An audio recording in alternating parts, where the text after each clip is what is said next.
Bonjour à tous, c'est Jean-Luc Haut sur sa chaîne YouTube. Aujourd'hui, nous allons parler du prototype de véhicule sous-marin sans équipage VSU Manta-Ray qui termine ses essais en mer. Le programme DARPA présente des capacités modulaires inédites. Le prototype de véhicule sous-marin sans équipage VSU Manta-Ray, construit par l'entreprise Northrop Grumman, a réalisé des essais en mer grandeur nature au large des côtes de la Californie du Sud. Ces essais ont démontré ses performances hydrodynamiques en mer, notamment en immersion, en utilisant tous les modes de propulsion et de direction du véhicule, flottabilité, hélice et gouverne.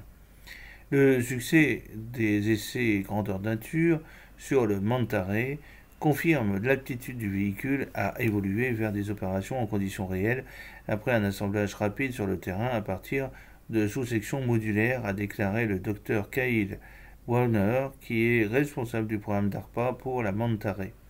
La combinaison du transport modulaire tout-terrain et l'assemblage sur le terrain, ainsi que le déploiement ultérieur, démontrent une capacité inédite pour un VSU de très grande taille. Northrop Grumman a expédié le prototype Manta-Ray en sous-ensemble depuis son site de construction dans le Marineland jusqu'à son site d'essai en Californie. La facilité démontrée de transport et d'assemblage permet un déploiement rapide dans le monde entier sans encombrer les précieux quais des installations navales. Expédier le véhicule directement vers la zone d'opération prévue permet d'économiser l'énergie qu'il dépenserait autrement pendant le transport, a déclaré Warner. Une fois déployé, le véhicule utilise un glissement efficace alimenté par la flottabilité pour se déplacer sur l'eau.